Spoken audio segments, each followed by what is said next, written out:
JTV ప్రేక్షకులకు నమస్కారం.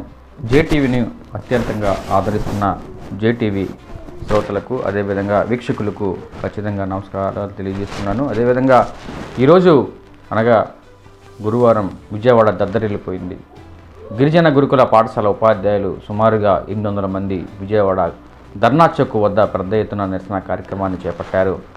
ఈ నేపథ్యంలో తమ డిమాండ్స్ను ప్రభుత్వం తక్షణమే నెరవేర్చాలని, అదేవిధంగా ప్రభుత్వం కూడా సానుకూలంగా స్పందించాలని రాష్ట్రంలో ఉన్న గిరిజన గురుకుల ఉపాధ్యాయులైతే పెద్ద ఎత్తున కుటుంబాలతో సహా సుమారు తమ పిల్లలను తీసుకొని వచ్చి నిరసన కార్యక్రమానికి పెద్దపీట వేశారు. అయితే విజయవాడ నగరాన్ని ఒక్కసారిగా హడలెత్తిచ్చారు. ఈ నేపథ్యంలో సిపిఐ రాష్ట్ర కార్యదర్శి రామకృష్ణ వీరికి మద్దతు తెలియజేశారు. ఈ క్రమంలో వారు కొన్ని డిమాండ్లు ప్రవేశపెట్టారు.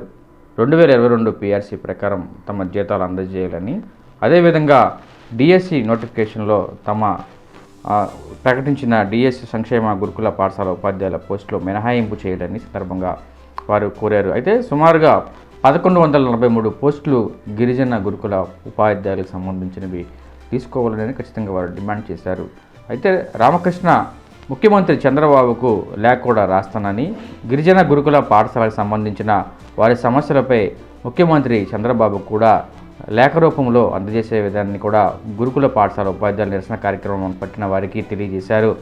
అదేవిధంగా అవుట్సోర్సింగ్ నుంచి కాంట్రాక్ట్ పద్ధతిలోకి గిరిజన గురుకుల ఉపాధ్యాయులను తీసుకోవాలని వారు డిమాండ్ చేశారు. అయితే గత నెల రోజుల నుండి విజయవాడ నగరంకు వచ్చి వారు ఎక్కడైతే చిన్న చిన్న గృహాలు అద్దెకు తీసుకొని అద్దెకు ఉంటూ నిరసన కార్యక్రమాన్ని పెద్ద ఎత్తున బాటపట్టారు. ఈ నేపథ్యంలో రాష్ట్ర ప్రభుత్వం తక్షణమే స్పందించి గిరిజన గురుకుల పాఠశాల సమస్యలను పరిష్కరించే విధంగా చర్యలు తీసుకోవాలని గిరిజన గురుకుల ఉపాధ్యాయులైతే పెద్ద ఎత్తున విజయవాడలో చేరుకొని నిరసన కార్యక్రమాన్ని చేపట్టారు.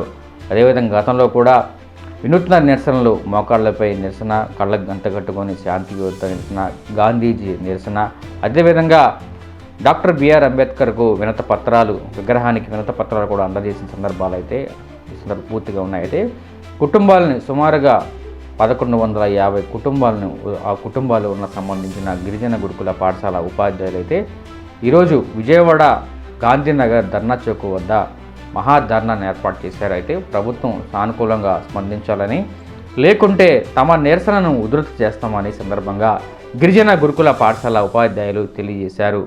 JTV news AP.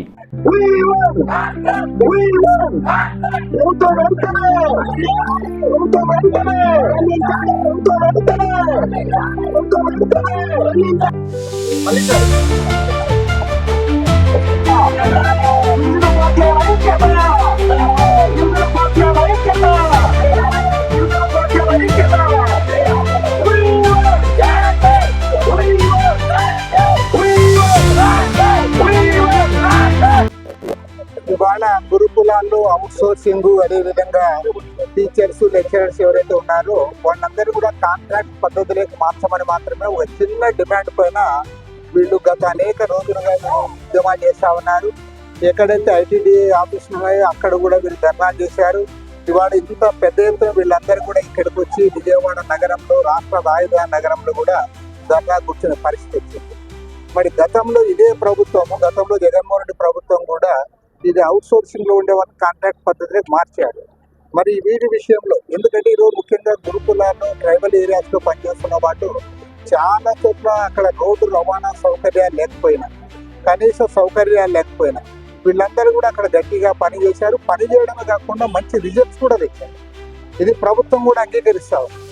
ఎందుకంటే వీరందరి యొక్క కృషి వల్లనే అక్కడ గురుకుల పాఠశాలల్లో, అక్కడ గురుకుల కాలేజీల్లో కూడా మంచి రిజల్ట్స్ వచ్చాయి. మరి ఆ ప్రాంతాల్లో విద్యా వ్యవస్థను మరింత బలోపేతం చేయాల్సిన అవసరం కూడా ఉంది. కాబట్టి ఏమంటే ప్రభుత్వం వెంటనే వీరి న్యాయమైన డిమాండ్ పరిష్కారం చేయాలి. వీళ్ళందరూ కూడా మళ్ళీ అక్కడికి వెళ్ళి వీళ్ళు చదువు చెప్పేటట్టు చేయాలి. అంతేగాని కొత్తగా వచ్చిన ప్రభుత్వం, వీళ్ళందరి ఓట్లతో అధికారానికి వచ్చిన ప్రభుత్వం ఇవాళ మొండి వైఖరి అవలంబించడం జరగదు.